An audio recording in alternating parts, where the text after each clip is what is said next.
It's time for Recipe of the Day.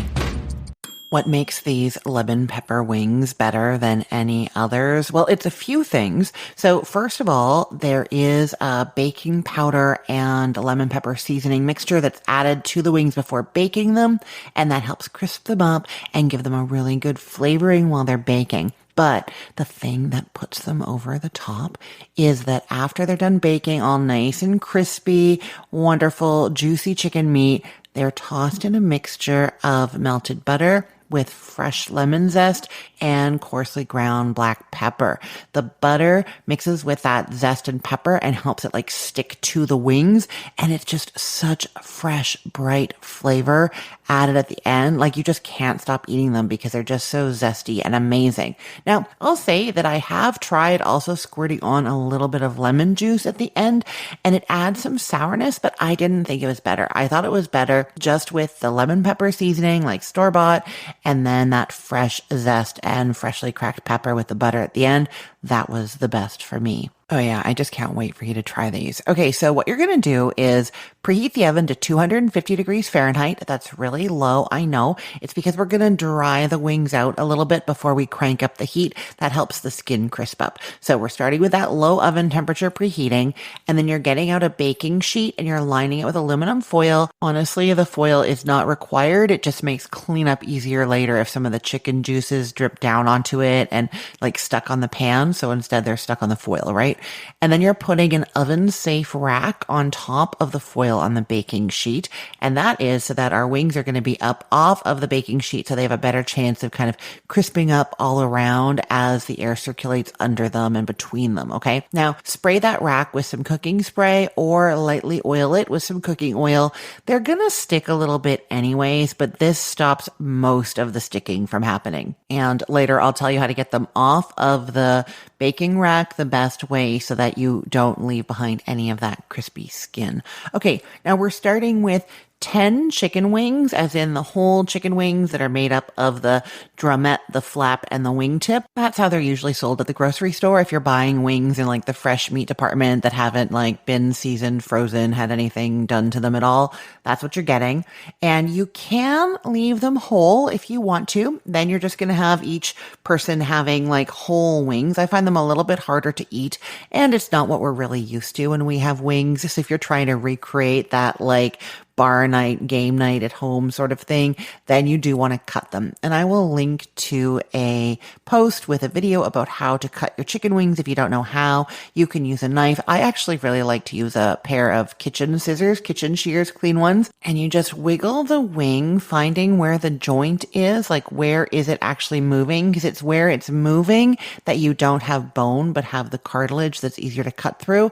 And then you put your scissors right there and push hard on them and you cut through, and it's really easy. Now you're going to cut the drumette from the flap, and then if you want to, you can leave the wingtip on that flat. It's fine. It just doesn't really have meat on it, so most of the time we remove it. So you cut that off, and then you can use it for chicken stock or just discard it. I mean, if you do leave it on, I will say there's no real meat in that wingtip, but it is a little bit of crispy skin. So sometimes I leave it on just so I can nibble on that. Okay, so if you've cut your wings, you have 20 wing pieces, you've discarded those wing tips, or if you're leaving the wings whole, you have 10 of them. Now, what I like to do is to really make sure that my baking powder and seasoning is going to be evenly distributed on the wings. And the way that I find best to do that is to get a big bowl and then put half of your wings into that bowl and then sprinkle them with half of the baking powder. So it's going to be half of a tablespoon, 1.5 teaspoons.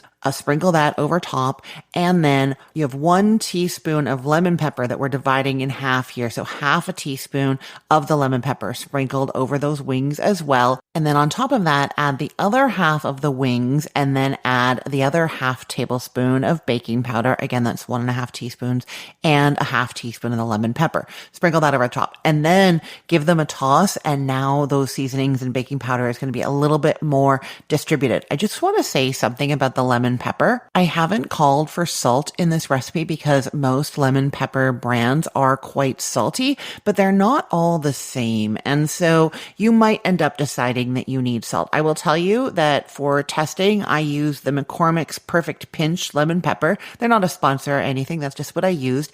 And it had 180 milligrams of sodium per 1/4 teaspoon. So if your brand has a similar sodium level, you're probably not going to need the salt. But if it has less, then you might want to add a little bit of salt now. Or what you might want to do is when the wings are finished baking, give one a taste. Just taste a little bit of the skin on one of them.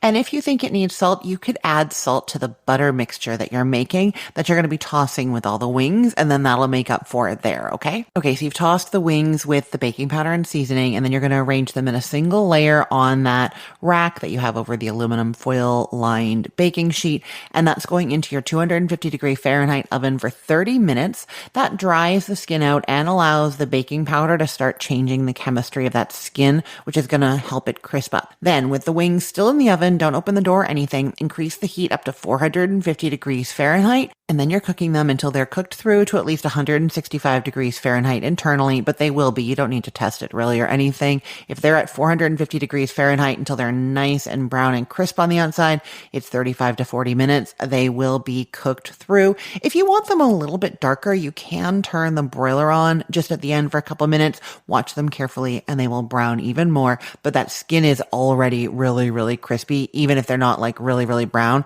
Trust me, it's pretty amazing. Okay, now, while those wings are cooking, just towards the end, you're going to mix together 3 tablespoons of melted butter, a 1/4 teaspoon of the lemon pepper seasoning, and 1/4 teaspoon of freshly ground coarse black pepper, and then the zest of half a lemon. Now, I will actually say that you can use more than that. You can use the zest of a whole lemon. I just find that lemon zest, while being like citrusy and amazing, also has a little bit of a bitter note. And if there's too much, you can detect more of that bitterness. If you do not find lemon zest bitter, if you just love it, love it, love it, then go ahead and use the zest of a whole lemon. It's going to be so bright and fresh in there. Now, like I said, you might end up wanting to add a little bit of salt to this mixture, depending on your taste test. When the wings come out of the oven, give a little taste. And if you think it needs salt, you can add a pinch or 2 of salt to this butter mixture. Okay, now your butter mixture should be in a big bowl. Whisk it up really well. And then when the wings come out of the oven, I like to use a pair of metal tongs and almost use them more like a spatula, like egg lifter kind of thing, where it's going underneath the wing and sort of scraping it off from the rack instead of just using the tongs and pulling them off. If you just pull, then if they've kind of stuck in the odd place, you can lose some of the skin and the meat that's there, and we don't want that. We want all of that for us to eat, right? So use those tongs, slide them underneath, and then transfer the wings to your bowl of butter. Give them a good toss with those tongs, and then dig in. They are so good. The lemon pepper seasoning is so vibrant and delicious, and then just enhanced by that fresh cracked pepper and all that bright, fresh lemon zest, which I'll just say, since it hasn't been like cooked into the wings or anything like that, it's just being added at the end. It just is unbeatable. You are going to love these so much. I cannot wait for you to try them. I will put the link to this recipe in the show notes for this podcast episode, or you can head to cookthestory.com/ROTD and get it there. Everything there is arranged by date, so it's helpful to know that today is January 16th of 2025. And if you are looking for more great game day ideas, recipes for all the playoffs coming up, chicken wings galore, stay tuned to this podcast and also follow me on social media. I'm sharing all kinds of recipes like this one in the weeks ahead. I am Cook the Story everywhere that I am, and that is on TikTok, Instagram, Facebook, and Pinterest mostly. I look forward to seeing you in those places. I'm Christine Pittman from cookthestory.com, thecookful.com, the all-new chicken cookbook, and from this podcast, Recipe of the Day. I hope you have a great day. Let's get cooking.